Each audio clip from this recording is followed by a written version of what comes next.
Pregnancy loss can be a harrowing and confusing emotional experience.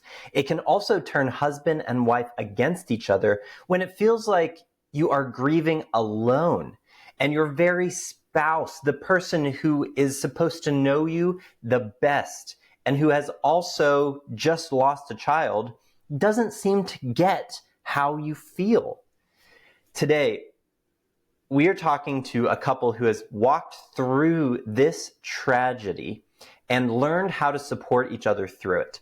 I hope that you can learn what Jesus has been teaching them. Hello, and welcome to the Christian Marriage Podcast, the only podcast on the entire internet about Christian marriage that I host. I'm Nick. I'm a Christian marriage coach. And on this podcast, I talk to couples who have been recommended to me as Christian marriages full of love and wisdom. I interview them about things in their marriage that have been hard. We tell these stories so that you can have great examples of how real couples made it through, so that you can make it through the hard things in your marriage. Today we're talking to Jeananne and Austin. They have been married for 126 months, they'll have you know. They are from Southwest Virginia. They are currently in an Anglican church. Their favorite thing about each other is, Austin's favorite thing about Jeananne is all the ways that she's completely different than he is, and his least favorite thing about Jeananne is all the ways that she is completely different than he is. And Jeananne's favorite thing about Austin is his willingness to engage in complex discussions that help them navigate their differences. And you'll see some of that come up in the episode.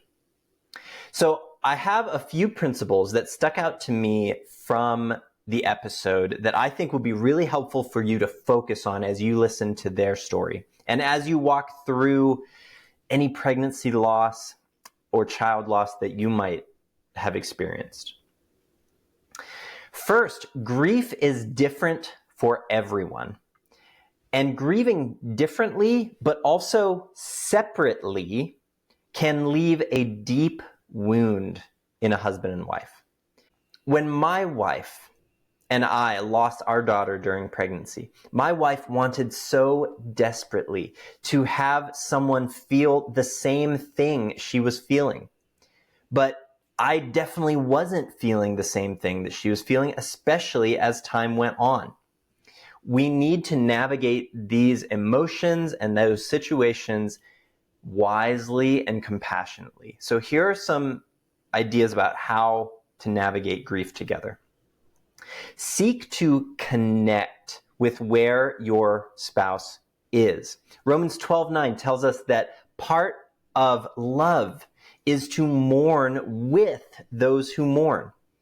Seek to understand what your spouse is feeling. Connect with them. Be curious about your spouse's feelings. You can ask questions like, what are you feeling? What's the hardest part? What kind of wine should I buy you? Maybe not too much of that last one. This is the best way to help them feel better. Okay, the next principle. Do not try to help them feel better. This one is for those fixers out there. What do I mean by that? In general, what helps people is not a new idea or perspective, but it's feeling like someone knows them, accepts them, and is with them. In this episode, you will hear that Austin thought about their first loss very logically and factually. And it was factually correct the way that he was thinking about it. And that helped him. But Jeananne ended up feeling wounded. For Austin, the facts of the situation helped him resolve his feelings of guilt or of grief. But Jeananne needed his presence and his partnership. Listen, fixers, I love your heart to help your spouse feel better, but they don't need your help to feel better. What they need from you is for you to be with them. Here's kind of an example of how that works. We took our 3-year-old and our 2-year-old on a hike recently. And if you're like, why would you take 2 toddlers on a hike? Let me tell you why. We all make mistakes, okay? And it turned out to be a much longer hike than we anticipated. So we're about 3/4 of the way through when my 3-year-old gets really tired and he starts to fall behind. Finally, he lays down in the middle of the trail and is just like moaning because of how tired and weary he is. So if you would have seen that picture, it definitely looked like I just beat up a 3-year-old and left him in the middle of the trail. I was standing about 50 feet away or so, and I tried everything I could do to get him up and moving. I told him things like, we're almost done. I told him, you're a strong boy. You can do this. I told him, look, if you don't get moving, the wolves are going to come and eat you. Nothing worked. I tried that for maybe 10 minutes. Finally, I went back, I sat down, and I hugged him for maybe 10 seconds. And then I asked if he was ready to catch up with everyone else. And he literally got up and ran a 1/4 mile to find his mom. My point is, he didn't need my logic. He sure didn't need my cajoling. He needed my presence and my comfort. He already had everything else he needed. Grief and pretty much every other emotional problem that your spouse has, it can be the same kind of thing. Next, Austin really wanted to emphasize this to fathers. Especially with early losses, expect the mom to experience grief as a mother who lost a child, not as a mother-to-be. The dad should account for this by checking in often and doing the kinds of things that we already mentioned, like telling them that if they don't get up, they're going to be eaten by wolves. Lastly, when dealing with loss personally, Jeananne found these things helpful. Songs, especially worship songs about grief and loss. She also found it helpful being in community and forcing herself not to isolate. You might have to force yourself to be in community, even though it is exhausting. She specifically noted that community with people who understand grief is a lot easier. So maybe look for that. Also, cases and cases of wine. That's a joke. Don't do that. So I think you're going to really enjoy Jeananne and Austin. I had a great time. I've had a great time getting to know them over the past few years, and I thought it was a really helpful conversation. So here's a question that I have for you. If you can let me know in the comments, which of these principles do you feel like you need to take action on? And they're lettered, A, B, C, or D. So let me know in the comments, A, B, C, or D. Do you need to seek to connect with your spouse in their grief? B, do you need to stop trying to make them feel better? C, do you need to force yourself into community and refuse to isolate? Or D, do you need to drink more wine? Not too much of that last one. Last thing I'm going to ask you, if you are finding this helpful and encouraging, will you please consider leaving me a review on Spotify? That would really help me to help others who might find this helpful. Thank you, and this is Jeananne and Austin. Austin and Jeananne, thank you so much for joining me here on the Christian Marriage Podcast. We've known each other for a few years now, and it's been so much fun to get to know you guys and hear about your faith and your marriage and your journey and your life. So it's been a lot of fun to get to know you over the past couple of years. So thanks for being a guest on the Christian Marriage Podcast. Our pleasure. Absolutely. So you were recommended by another friend, and you chose today to talk about your journey with child loss and pregnancy loss, which is just a heartbreaking reality that people really don't talk about enough, I think. So I really appreciate your vulnerability and your willingness to tell this story, because I think someone else is really going to be helped by it. So why don't we dive in and tell me the story about your kids and what happened, and fill in kind of the backstory for us. So this was in 2020, which was, of course, already a very difficult year for most people, I think, regardless of situation.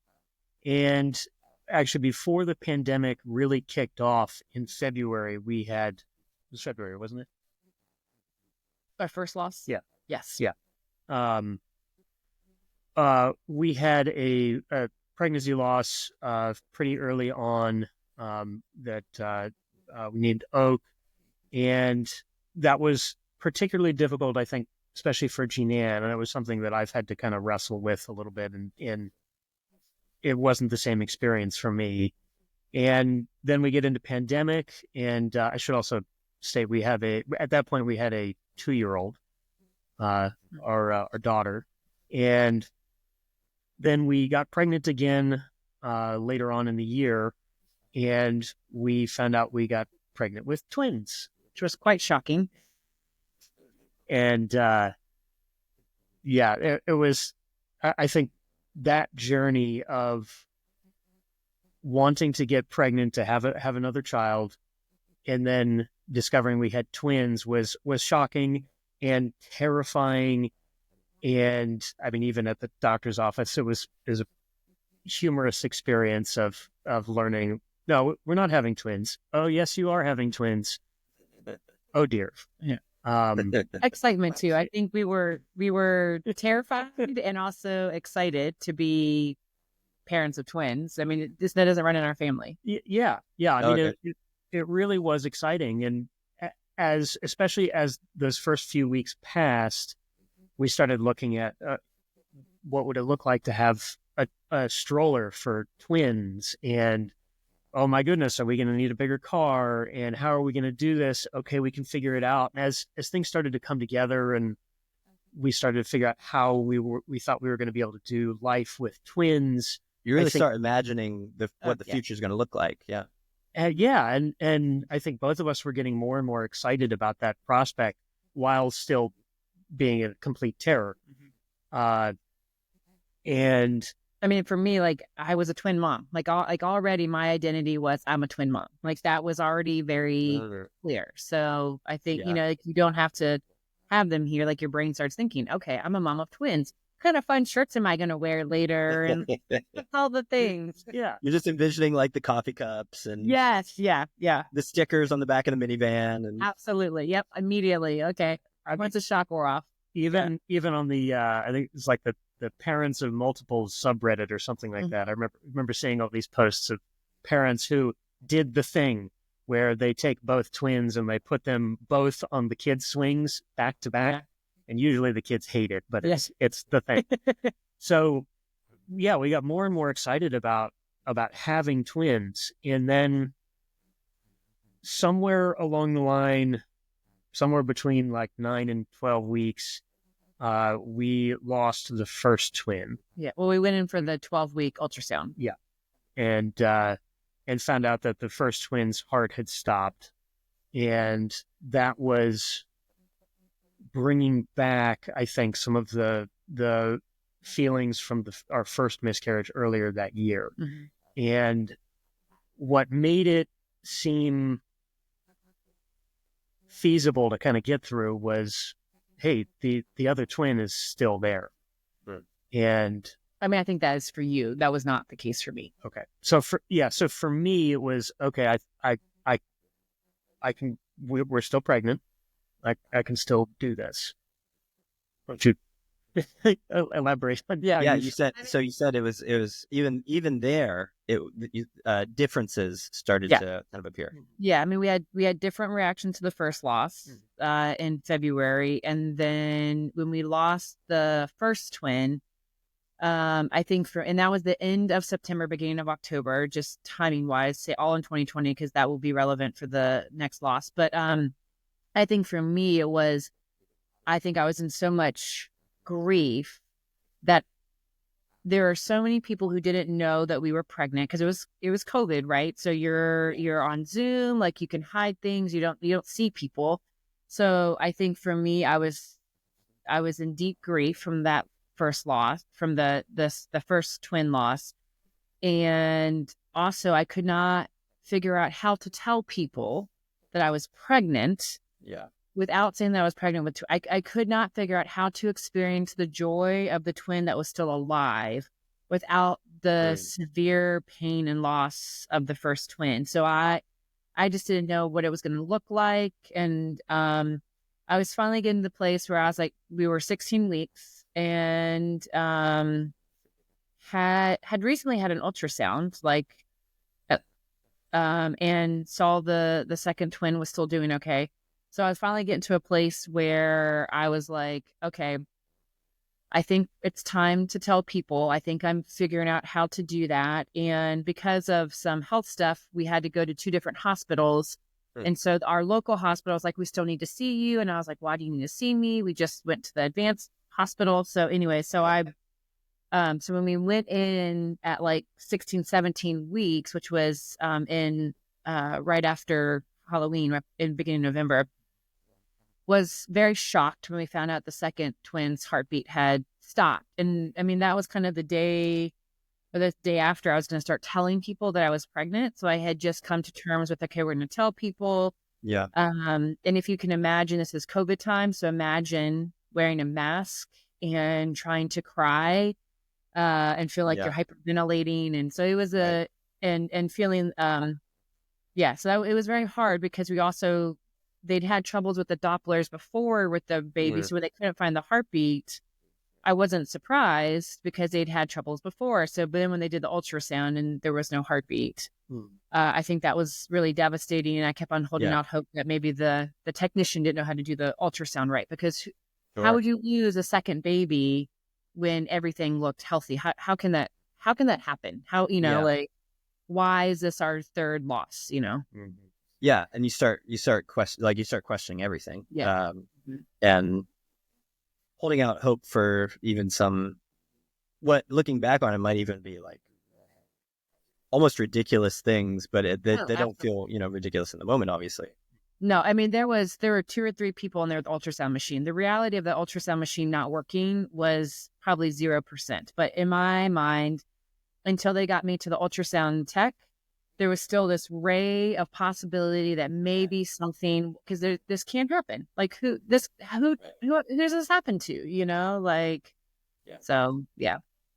Especially since his heartbeat was fine like a week earlier. Right. Yeah. Had no reason to think that there was anything wrong. Did they ever figure out anything that happened? We didn't do genetic testing on any of the babies. It just felt like, what would it really tell us? We did lots of testing on me, and we did lots of genealogy tracking conversations. But I imagine there was probably something genetic in there. But no, we never went through that process. Yep. Yeah. Yeah. That all coming much later, obviously. Yeah. So, So just to kind of move forward in the story, we then needed to deliver the baby. And, we did. So it was a little bit complicated because of some prior health stuff to figure out how to get Jeananne to go into labor. And which was the thing my body was not supposed to do. I was never supposed to go into labor because there was some prior health issues. Always going to have to be scheduled C-section.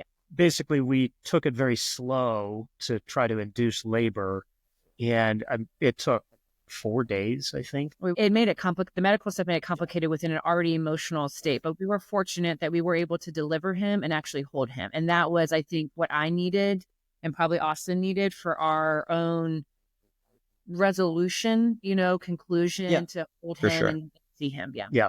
And that was at the point, like once he was delivered and we could tell he was a he, we named him Shiloh. And once we held him, that was like, for me, that was at the point where like I broke. Yeah. And I think one of the reasons why Shiloh for me is a little bit, is more different than the others, probably than different for Jeananne, is I never had the same kind of connection to the other two. I never held them. I didn't carry to hold them. And as soon as I held Shiloh, it was just like the dam broke, and like to see, the body of my son and to hold him, which was just like, I don't know how to describe it other than it's just terrible, but wonderful at the same time. And this was all in the course of a year-ish? Yeah. All in 2020. Yep, all within like 9 or 10 months of each other. Yeah. All in 9 or 10 months. Unbelievable. Yeah. So then you have a daughter, you have to live. And I know, whenever we lost our daughter, Allie, I remember feeling like, how is the world still functioning? Like, how is it still turning? I don't understand what these people in Starbucks are doing. Like, don't they realize something has happened here? And they, of course, they didn't.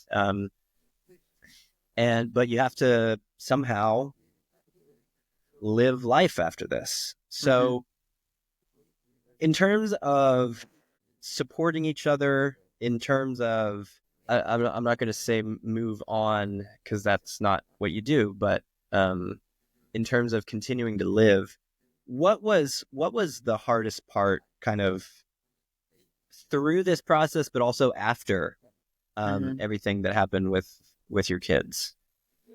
Yeah, so I would say I think it was figuring out how to find space for one of us to be broken down at a time. I don't think that we could both be completely broken at the same moment in time, because we did have our daughter. I will say we had friends who had lost children and through pregnancy or post-delivery. Full-term babies that died a few weeks after birth, and watched them go through it. And it was their first child each, and saw how much that hurt. And I remember when we lost our children thinking, having a daughter brings so much joy. Like, we actually have a little human that we're all aiming for to bring us joy, and at the same time brought so much heartbreak. Seeing the ability for her compassion and love, and just knowing that she would be an amazing sister, a big sister, made it beautiful and hard. So we had her to hold on to, we had her giggles, and we had the heartbreak that came with not being able to promote her and not be able to just break down when we wanted. So I remember we came home from the hospital Friday morning, and my mom was here because she had left Sunday, Monday, we found out we lost the baby. She came back Monday night, and then we went to the hospital Tuesday. And so she was with us all week at home with our daughter. And I remember her asking me, "Are you okay? Are you experiencing, are you allowing your emotions?" And I said, "I can't right now. Good. Austin is having a hard time. So right now, Austin's going to have his time for his feelings. I have empathy." I was like, I cannot have my feelings, his feelings, and managing our daughter at the same time. I said, when Austin eventually goes back to work and our daughter eventually goes back to daycare and nobody's in the house, that is when I have space for my feelings. And so that was kind of how we managed it, was was I would say through that way. I also think that our grieving and coping lengths of time are very different. Would you agree with that? Very much. Yeah. Yeah. Because I think it took me a couple of weeks to be functional. Mm-hmm. I mean, I could function around the house after a couple of days. Mm-hmm. Yeah. I tried to go back to work and then stayed at home for another week. I was at work for like a couple of hours and said, I can't do this, and went. But I could function kind of as a human being around the house. And then after a couple of weeks, I was able to return more to normal with a kind of periodic breakdown, but was functional, just working through stuff. Yeah. Right. And I would say, yeah, I think it's hard too for folks who, if you work outside the house, to figure out how long you should take after a loss like that. You know, when I was going through, I was impressed with people who go experience this and they're stay-at-home parents, right? So they're trying to manage children and their emotions. Yeah. I was a full-time working outside the house parent at the time, and so our daughter went to daycare, so I had time during the day to break down. I also then tried to figure out, like, well, when do I go back to work?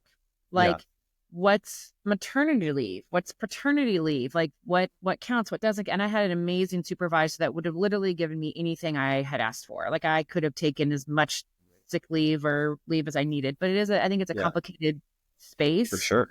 To figure out how do you make your way back into the workplace and understanding what do you need long term versus what you need short term, and kind of balancing those pieces. Mm-hmm. Like, you're very different in grief. Mm-hmm. What was it like to just know that you two were processing things differently? Were there hard parts of that, or how did you manage that? I think we've known for a long time that we're both very different in how we process things and come to conclusions. So that's a common theme. You were used to that idea. We're very used to that. So that was not a surprise at all. And I think I tend to approach things much more intellectually, and that's actually how I process that grief too. But it also means that it's very difficult for me to relate on an emotional level. And I think because we had, at that point, we were married for 6 years, I was more accustomed to Jeananne needing time to work through emotions, and used to giving her the space to do, not going to try and come in and fix it or offer comfort. Don't, but be okay if she needs to be alone. And that was, thankfully, I think something that by then I was more used to. I would also say that there was, for me, because the loss of Shiloh was more visually apparent, his emotions to me, I think in some ways it was easier because I could see that he was experiencing grief. When you lose a child at 8 weeks or 12 weeks in pregnancy, the spouse that's not carrying is probably going to have a somewhat different reaction just because their body has not changed. They have not held the child. And so I think that those first early losses are probably a little bit harder for our differences because our experiences were so different. But here, this third loss, we both held the child, and I think I was like, oh, he's experiencing grief. Like he is hurting too. And I can witness that and I can feel that and see that. And so while our length of time was different, I did not feel alone in our grief, just that we were experiencing it differently. Whereas, before, because they were so early, you maybe did feel a little alone. Yes. Just because, you said, Austin, that you just didn't have the same connection with the other kids, which, because you weren't carrying them. Yeah. But with Shiloh, there was at least this sense of we're together in this. Even if we're very different in it, we are together in it. That was what I felt. Yeah. Well, go back for a second to where it didn't really have a certain togetherness. Was there anything that was helpful in navigating that dynamic where, there wasn't this sense of togetherness and kind of, a depth of mutual grief, I guess I'll call it.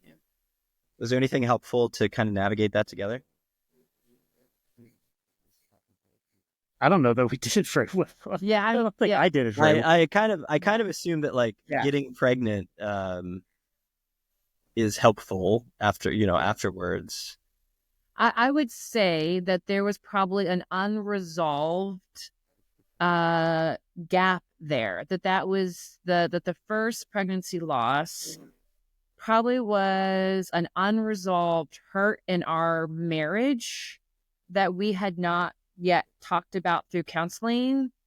That, and I think until addressed, would have probably been a sore point for us, and was a sore point. And I think when we had the second loss, so having the second loss, the first twin, because that was a little bit later in the pregnancy, Austin had a slightly different reaction from our first loss. And so that might have started to heal that wound a little bit. I think then after losing Shiloh, it gave us space. Like we actually started talking about what it was like, his reaction versus my reaction for our first pregnancy loss. And so I think at some point, I don't know that we needed to have those additional 2 pregnancy losses to have resolved that first wound in our marriage. I do think, though, at some point in Christian couples counseling, we would have addressed it, because for me, it was an unresolved hurt that was there.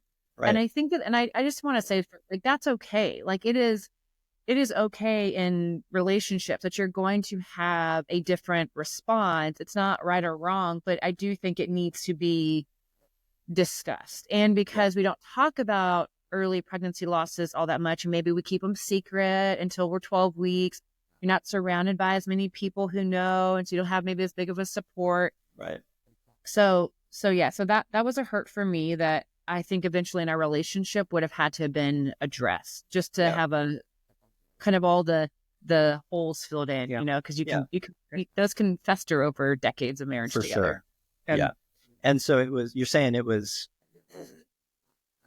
the way that it worked out was that having kind of a mutual experience of grief was, just ended up being healing to that, wound.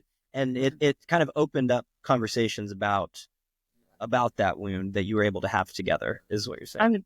I would say yes, because I think that you were able to say, like, is this what you felt like when we lost Oak? And I was like, yes. And so I think he was like, I didn't grasp that you felt this deep of a pain from our first. And I was like, I did. From the moment that I peed on that stick, I was a mom, and any loss, therefore, even a day after was going to be painful. And I remember having this thought of like, gosh, I wish I had known what Jeananne was going to go through. And what I would hope that people would get even from this discussion is, especially for fathers, that the mother is likely going to go through some more significant grief or a different kind of process. And you should know that and be prepared for it. And I wish that I had known that, but I would hope that somebody might react differently than I did, at least. If you had to do it again, or what would you tell yourself? What would have been helpful? I think what would have been helpful for me is to know that Jeananne will experience grief as a mother, not as a mother to be, but as a mother who has lost a child. And that, I think, would trigger that kind of intellectual side of me of, okay, well, what is that going to mean? And actually think through the emotions that she would more likely have, as opposed to we had got pregnant, but it didn't work out or something like that, which is just very cold. So it would like that phrase, if you told yourself that, it feels like it would trigger you to basically try and there's something deeper that I didn't anticipate that I needed to connect with Jeananne, and your goal there would be to kind of get yourself to move towards her, connect with her, in some sense, like sympathize, empathize with her in ways that it didn't occur to you that it even needed to happen, is what you're saying. And not minimize. Yeah. I think that was part of it. It's like, okay, well, it didn't work out. We're going to try again, and I think it was like a very intellectual, like, okay, don't worry, this happens. Like statistics, probability that's happening is out there. That's not good. That's a bummer. It's sad, but we're going to move on. And for me, it was like, this is not just something that just randomly happened and then we try again. And there are plenty of couples who will try a month later like that. And that is fine for people who are ready for that. But I think it was like not to minimize the pain and the reality of the loss. Yeah. You're saying the actual truth, the facts of that situation felt, minimizing in that moment. And I think that's just worth noting because, it makes sense. Like the cold truth of it was like cold, it came off as cold, distant. Austin probably meant it to be helpful. But it just felt, it didn't account for the tragedy of it. And the life that lived, as short as the life lived, the acknowledgement that there was this life, there was this future that I had already planned. There was this child that in my mind and heart was already in our family, that had lived. And, there's lots of conversations about at what point does the life start? And I think for me, it was like, well, I'm a mom. Like I peed on that stick and there it was. It was very clear that there was a child growing in me. And so therefore this life to be, and this might be one of your questions later, but how do you manage the grief? And for me, it's through songs. And there are some incredible Christian songs that talk about pregnancy loss and the ability to grieve a life that did not live. And those are some of the most powerful for me because while we were struggling for me to feel like I was getting from him permission to grieve this life, these songs gave me the validation that like, I am allowed to grieve this life that never got to live. And I think I needed that. I think I felt like I had to be alone in remembering this child. If I wanted to talk to our daughter about or any future children, it was up to me. Like I was the only one who was going to keep the memory of this child alive. And so I think that felt isolating and hurtful. And I don't think that was his intention by any means. It just, again, to that processing perspective of empathy, counseling-based human being, and engineer, like that's just, we're wired differently to process information. Right. Yeah. I like that. I mean, that's a powerful phrase. It gave you permission to grieve a life that didn't live. Like that's a confusing emotional reality, but those songs allowed you to say, no, this is what I'm supposed to do, or maybe it's even a good part of the process, or it's it's healing or something. Yeah. That probably was my next question was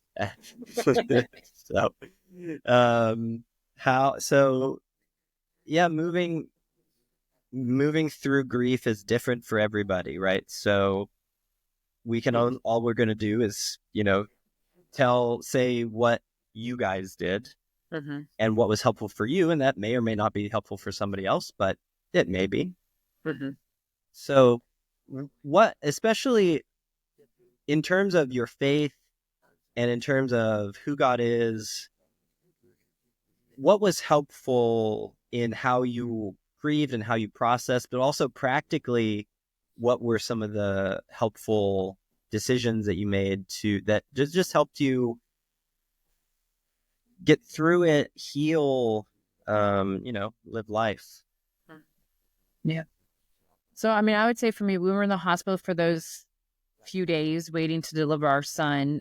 Music, like friends were sending me songs, Christian worship songs. I'm a JJ Heller fan, for sure. She sings a lot about that. That was helpful. Yeah. Is there any, do you remember the names of like maybe the couple songs that? Yeah. I mean, there were some that were like super powerful. The Truth, I'm standing on, the Truth You're Standing On played the moment that like on my drive back from the hospital when we had found out the heartbeat stopped. That song was what I played a lot in the hospital because it was just remembering that, like, even The Truth I'm Standing On by Leanna Crawford. It was just idea of like standing in God's love and standing in God, that God is true even through the pain. And both of us were at Virginia Tech for the April 16th shootings, so I think really it pauses both to really think about our faith and God, and I think we approached it differently. But I think I'd already gone through a crisis where I had to question God letting horrific things happen. And so when this happened, I wasn't in that place of like, does God really exist? Like instead, I think I really turned to God.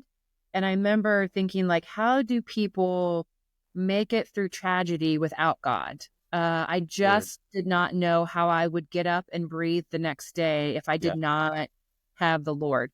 So songs, in the hospital, after the hospital, I mean, just hours of sitting, lighting a candle and letting music play and journaling for me.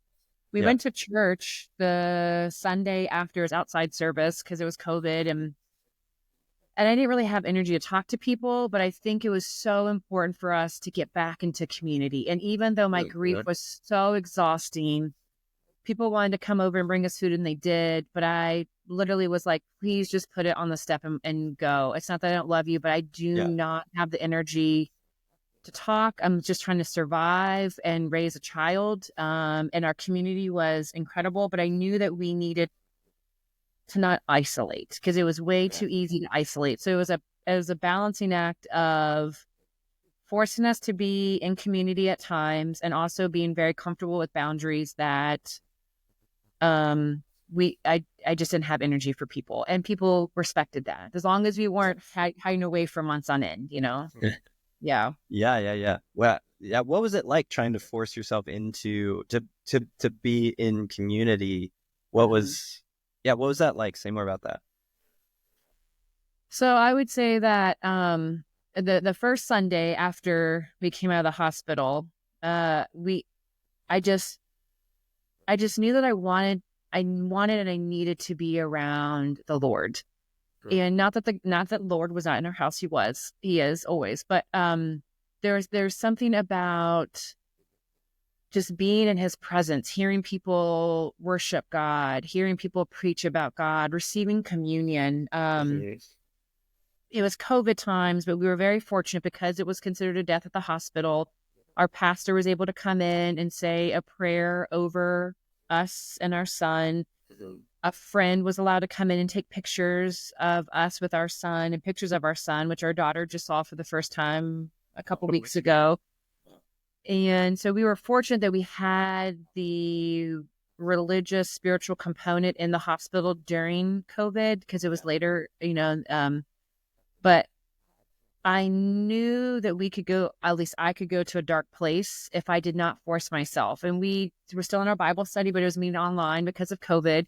So we were able to, and that was kind of helpful for energy level because it was him and I sitting on a couch going through Zoom, right? So so it was like, okay, I'm in life group, I'm participating to some extent, and but I don't have to exert too much energy. Yes. And then we had friends who had losses, and I would say that I had more energy for my friends who had already gone through the losses because I didn't have to explain. And so that took a very different energy level to sit in a room or sit outside or go for a walk than it did with my friends who had never experienced it, because it felt like I had to show up differently, or maybe I had to explain. Like, there was just a level of mutual understanding of the depths of the pain with my girlfriends who'd already been there. That's interesting. Yes, that there's something that where there was this natural connection that you didn't have to work at, and it just took less energy. Yeah. I think it's interesting for me, I think, to hear you kind of describe all of this, just because I also benefited from having community there, but it wasn't the primary way that I dealt with grief. Yeah. For me, it was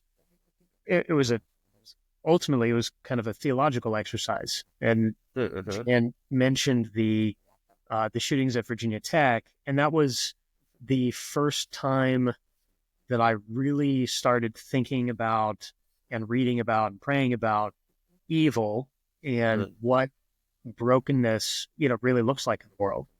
And I remember reading after the shootings at Tech, reading Evil and the Justice of God by N.T. Wright, and then picking up Problem of Pain from C.S. Lewis and Grief Observed, and kind of starting to understand, like, oh, because we brought sin into the world as humanity, not only are we broken in that we are separated from God, but we've also brought that into our bodies and into the rest of creation.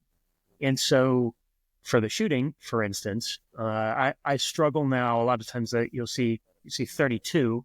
There were 32 people that the shooter, whose lives the shooter took.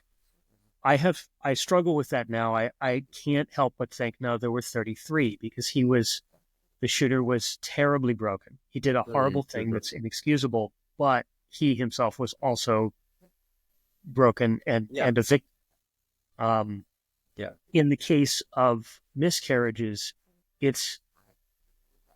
I look at it as it is something that is not the way that was God's design, because of brokenness in the world. Same thing with natural disasters and other tragedies. It's things aren't right because there is sin in the world. And then I look towards, fast forward, middle of Romans, in Romans 8, when Paul says all of creation is waiting, groaning, waiting for the revealing of the children of God. And then ultimately, then you get to the end of Revelation, and there's new heavens and new earth, and we live in New Jerusalem. Jesus is King, and that's what I long for when these things get set right. And so it's that kind of excuse me. I get excited and teary about this, but that's setting things right. That's what I look forward to, and that's what gets me through these kinds of things. For sure, yeah, and that was some of that work, or a lot of that work, both of you had done kind of through that the shootings at Tech, and so you kind of at least had a bit of you'd done that intellectual kind of, intellectual, but the heart work of how could this happen, God? And you had done that previously, and so you were able to, in a sense, trust God that he is still good through this kind of thing, and that ultimate good, all things will be healed, all things will be new, was already like a hope that you had had. Yeah, and I would say too, when our friends lost their baby at 26 days after being born, I was angry. It's funny because I think that sometimes I don't like the phrase that God doesn't give you more than you can handle, because I don't think that's true. I think he gives us what we need to lean on him. But I do think that sometimes it's easier to be in our own pain and grief than it is to walk alongside someone else. So my friends whose baby died at 20, like that makes me teary eyed. And I remember being really angry, because deeply praying that Lord would save this, like truly believing in miracles. And so there's still some unresolved wound and hurt there from where I am hurt by the loss of that child. Like, why did God save this child?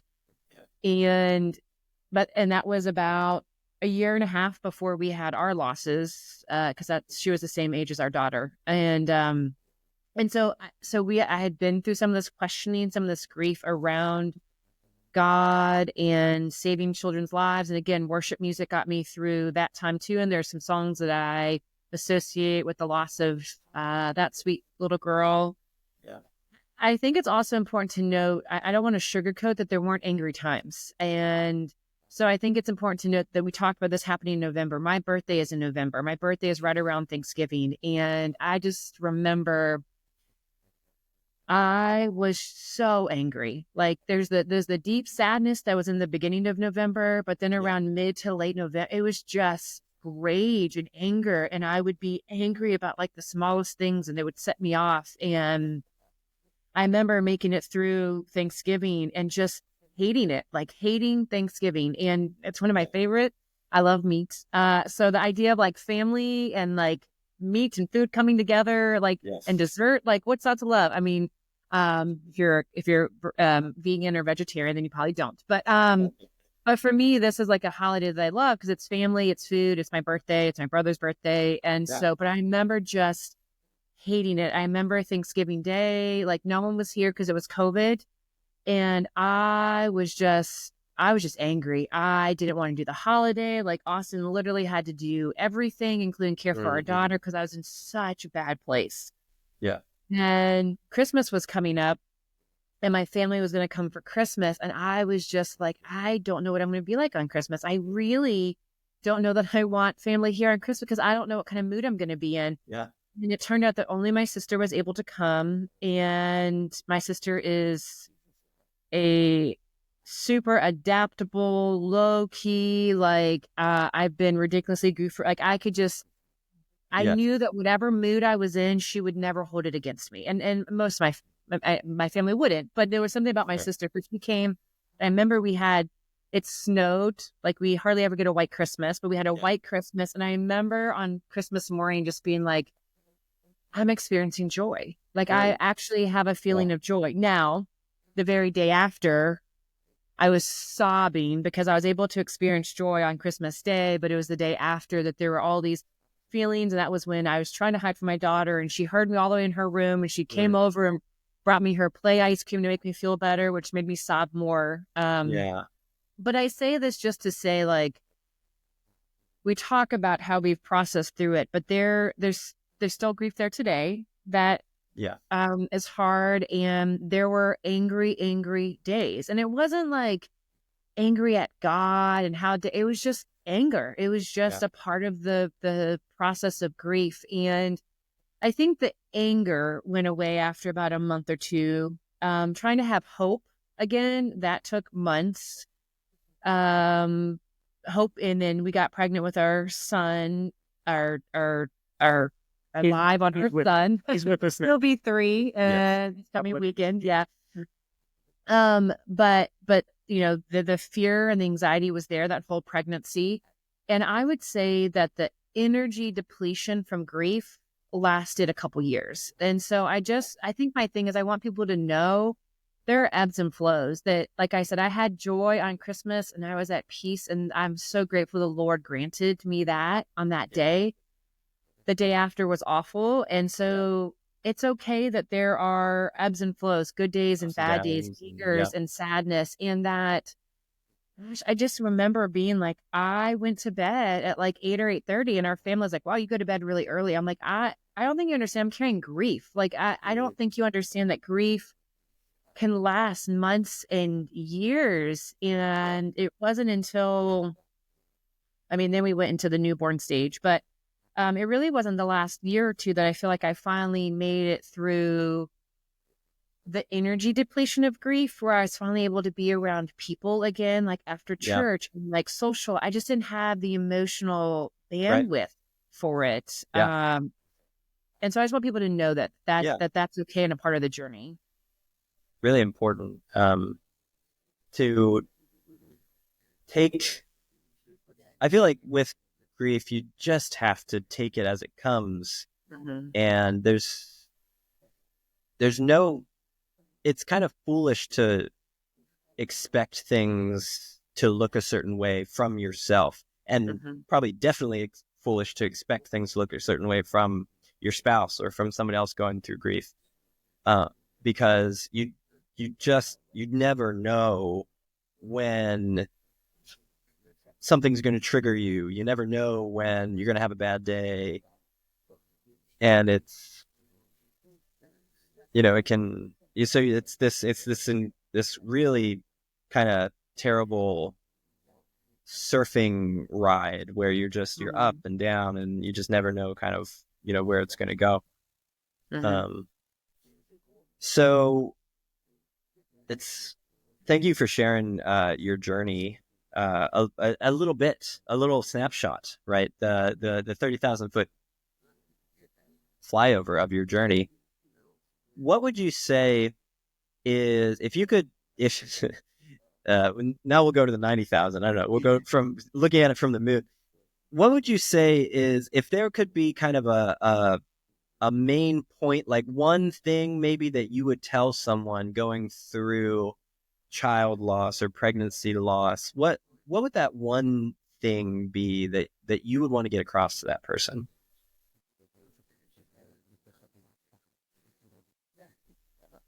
It's okay for it to be hard and take a long time. It's doesn't have to be something that you're expected to get over quickly.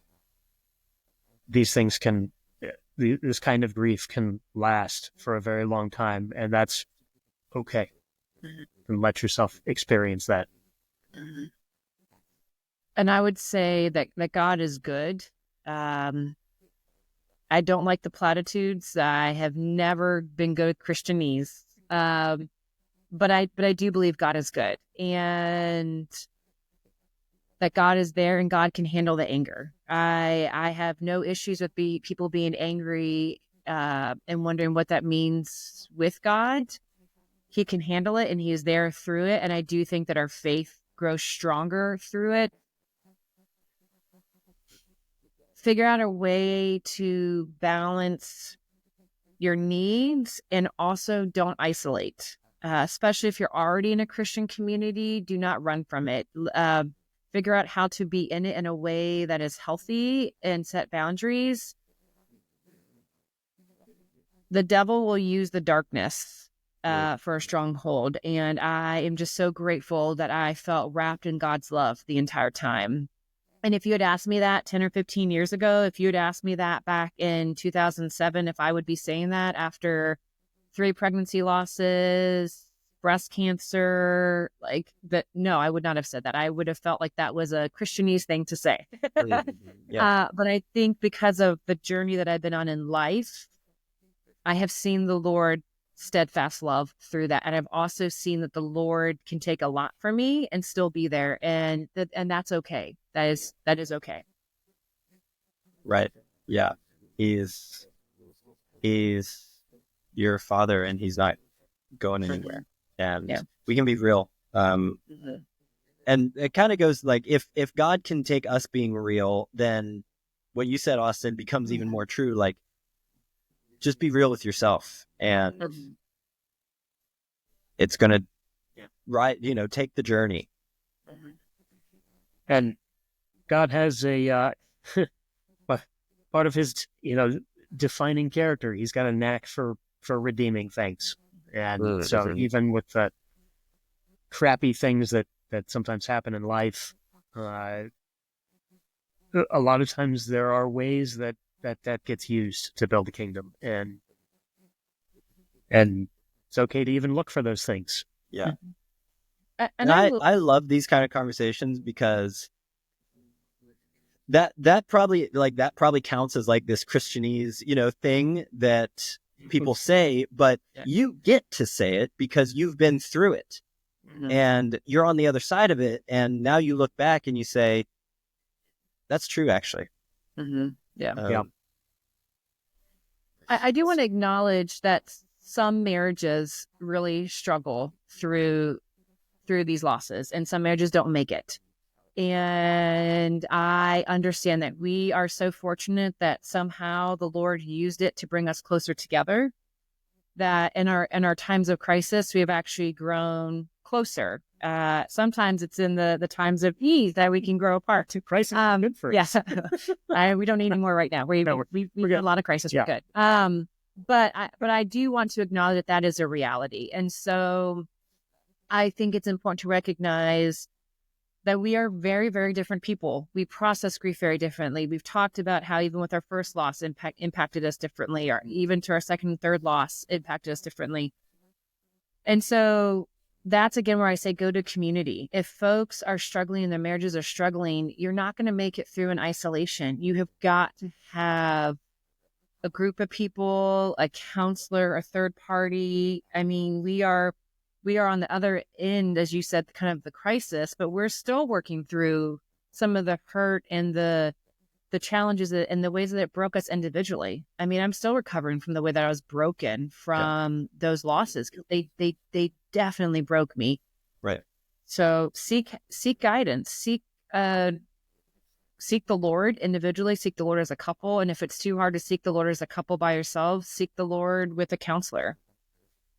Yeah, one of the things that the counselor told me in kind of the, I don't know if aftermath is the right word, but said that I was grieving the loss of a life that the life that I thought I would have. I think this might have been after your cancer diagnosis. That it's not how I expected my life to go. And so I was grieving in a way that I didn't realize or didn't expect. And realizing that, I started to actually think about it and realized, oh, yeah, that's totally true. For sure. Yeah. Right. It's a powerful thing. Grief is just, it's not, you can never really be ready for it, I don't think. And it's one of those things that you have no idea what it's like until you go through it, and it's never ever fun. But there, for those, there is hope to be found there. It's just not what you would expect to find whenever you think hope. And then you have to keep living and find some way to carry it with you. We talked a lot of, my girlfriends and I talked a lot about we can experience joy and sadness at the same time. You really understand the complexities of having multiple feelings and emotions at the exact same moment in time. Yes. Yeah, I like that. Because that's not something that we normally have to do. But whenever we're able to accept this reality and this kind of dichotomy of what we're feeling, and just accept that, okay, this is where I am. This is also the world that we live in right now. And then you grow in your tolerance for carrying both of these things and actually experiencing both of them in real time. Yeah. Well, thank you guys. I think this has been really helpful, and thank you for, like I said, sharing this story, your vulnerability, your wisdom, your care for each other. I think that's one thing that sticks out to me, is that we didn't really get a chance to talk about how it sounds like you two all through this whole thing just sometimes stumbling, sometimes not doing it exactly the way that you would have wanted to do it, but you supported, you served, you were committed to each other. And I think that's so important as well. So thank you so much. This has been a real privilege. And yeah, thanks. Thanks, Nick. Thanks, Nick.